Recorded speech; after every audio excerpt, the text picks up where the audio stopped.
Nagbabalik na naman ang inyong tagapaglingkod ng mga balita at pawang katotohanan lamang. Naging mainit nga na usapin sa mundo ng social media.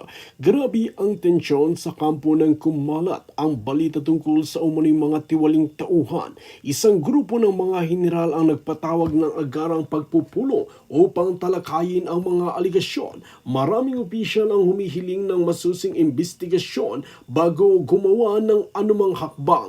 Ayon sa mga ulat, may ilang miyembro ng organisasyon na pinaghihinalaang tumanggap ng pabor kapalit ng kanilang katapatan.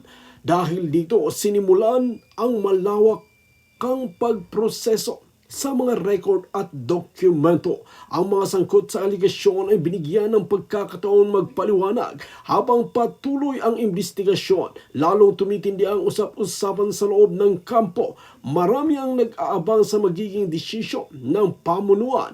Iginit ng mga general na mahalaga ang integridad at disiplina sa hanay ng mga tauhan. Nagkaroon ng serves ng pagdinig upang alamin ang buong katotohanan. Ang mga ebidensyang nakalap ay isinailalim sa masusing pagsusuri. Ilang opisyal ang pansamantalang inalis sa kanilang tungkulin habang nagpapatuloy ang proseso. Nagdulot ito ng iba't ibang reaksyon mula sa mga miyembro ng organisasyon. Sa huling nangako ang pamunuan na pananagutin ang sinumang magpapatunayang lumabag sa mga alituntunin. Nagtapos ang kwento sa panawagan para pagkakaisa ng transparency at pagsunod sa batas.